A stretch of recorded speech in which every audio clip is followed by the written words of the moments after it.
Welcome to News West 9's West Texas View with Johnny Lou Avery. We're so glad to have you join us today. Ellen House is our guest, and she's going to be talking to us about two things: Impact Midland and Midland First. And these are two different things, but they also are so interrelated they almost seem like one. So Ellen, we're so happy to have you here. You're a part, you're the incoming president of the board for Midland Shared Spaces. Right. And we've had a series of programs with all of the tenants over the last 16 or 18 weeks, and it's been so much fun to explore the concept of Midland Shared Spaces and also to see how successful it's been. So as a board member, you know that, and you're I know are very pleased with it. But now tell us how you got involved in all of this, and a little bit about you before we start.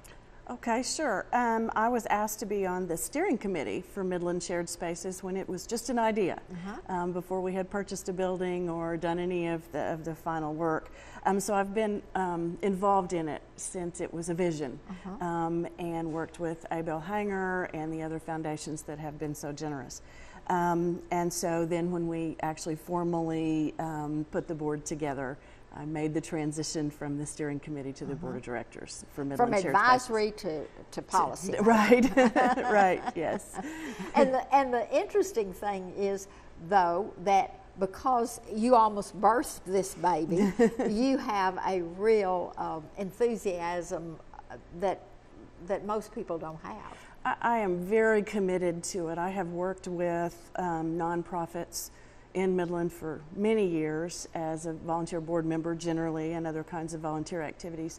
And I'm really committed to this concept of collaboration and sharing within the nonprofit community. And efficiency, right, and effectiveness, and synergy, and all the other things. But you know, you've done a lot more than you've let on in describing yourself.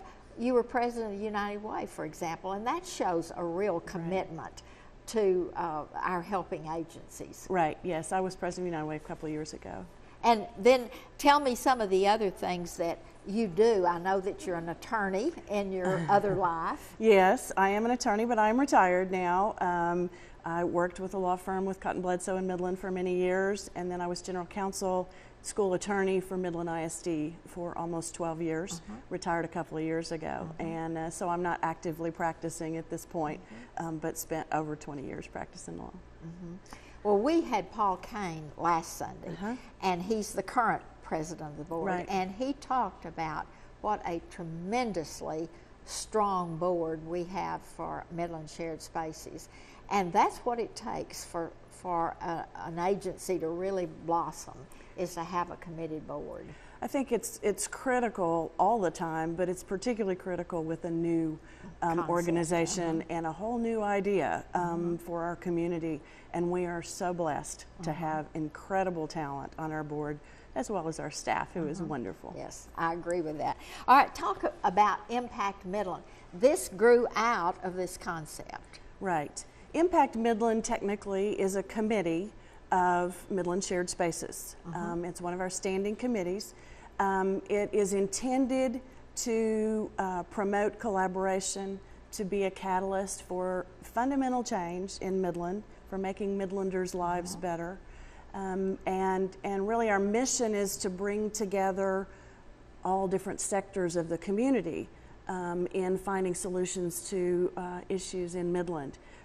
Whether it's businesses, nonprofits, individuals, foundations, churches, all of those different groups, to actually impact Midland in a positive way and make fundamental change. Because you can have all the missions and the good intentions, but if you don't have the ability for people to access them or to communicate it, it's to naught. Right, well, and of course all of the nonprofits have wonderful missions and do incredible work. And what we're hoping to do is to bring those nonprofits together with businesses and churches and foundations to make a bigger impact, and to be sure that we identify and can fill the gaps as well as identify the overlaps, and how to be more efficient in serving the citizens of Midland. Which brings us then to Midland First.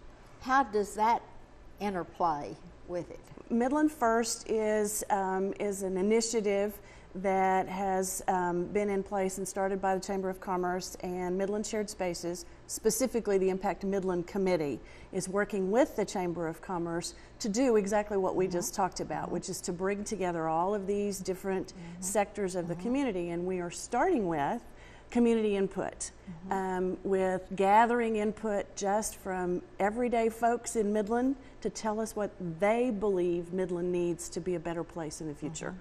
Of course, the growth in Midland is affecting everyone, nonprofits, individuals, businesses, and so there needs to be planning that goes into that in making Midland a better place in the future for folks that live there.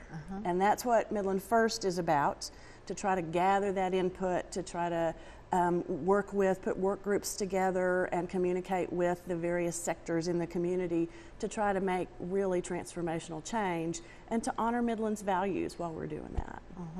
One of the things that I love is the idea of the Chamber of Commerce is the catalyst for almost everything. A lot of things, yes. Across the board, whether it's profit or nonprofit, and to have them immediately see the value of this interplay. Right, and it's been great. Of course, Midland First has a big advisory committee, but the steering committee is folks from the Chamber and folks from Midland Shared Spaces and Impact Midland working together to try to keep the ball rolling and keep us moving forward.